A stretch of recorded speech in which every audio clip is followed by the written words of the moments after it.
ಭಾರತೀಯ ಜನತಾ ಪಾರ್ಟಿಯಿಂದ ಸನ್ಮಾನ್ಯ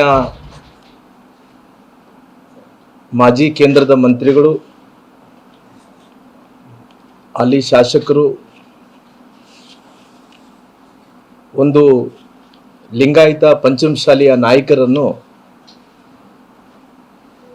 ಪಕ್ಷ ಉಚ್ಚಾಟನೆಯನ್ನು ಮಾಡುವಂಥ ಕೆಲಸ ನಿರ್ಧಾರವನ್ನು ರಾಷ್ಟ್ರೀಯ ನಾಯಕರು ತಗೊಂಡಿದ್ದಾರೆ. ಹಂಗಾಗಿ ಇವತ್ತು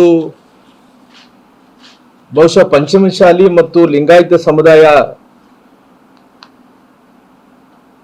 ಹತ್ತತ್ರ ಒಂದು 24%, 25%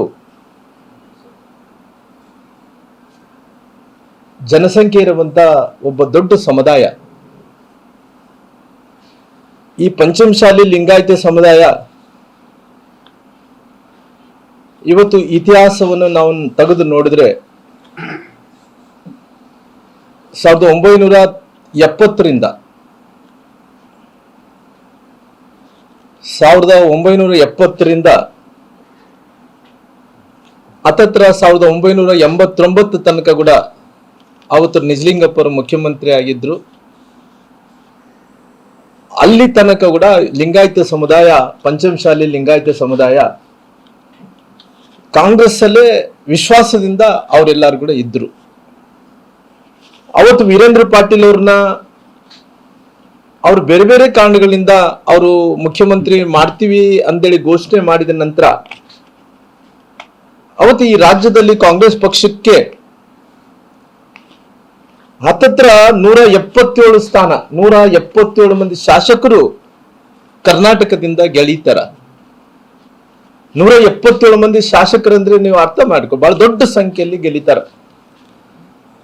ಅವತ್ತು ಬೇರೆ ಬೇರೆ ಕಾರಣಗಳ ರಾಜಕೀಯ ಒಂದು ಚದುರಂಗದಲ್ಲಿ ಅವತ್ತು ಪುನಃ ವೀರೇಂದ್ರ ಪಾಟೀಲ್ ಅವ್ರನ್ನ ಕೆಳಗಿಳಿಸ್ಬೇಕು ಅಂತೇಳಿ ರಾಷ್ಟ್ರೀಯ ನಾಯಕರು, ಅವತ್ತು ಕಾಂಗ್ರೆಸ್ಸಿನ ನಾಯಕರು ತೀರ್ಮಾನ ತಗೊಂಡಿದ್ದ ನಿರ್ಧಾರಕ್ಕೆ ಪುನಃ ಆ ಸಮುದಾಯ ಅನ್ನಂಥದ್ದು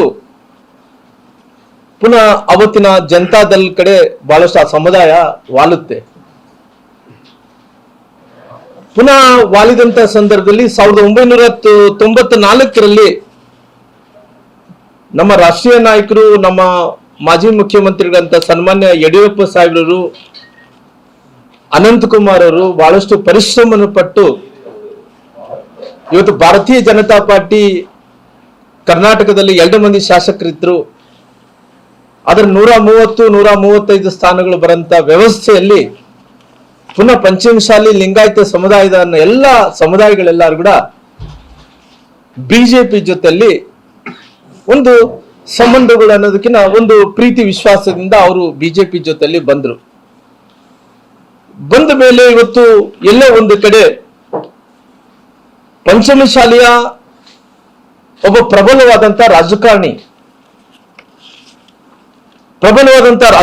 ಆದಂತ ಸನ್ಮಾನ್ಯ ಬಸವರಾಜ್ ಪಾಟೀಲ್ ಯತ್ನಾಳ್ ಅವ್ರನ್ನ, ಬಸವನಗೌಡ ಪಾಟೀಲ್ ಯತ್ನಾಳ್ ಅವ್ರನ್ನ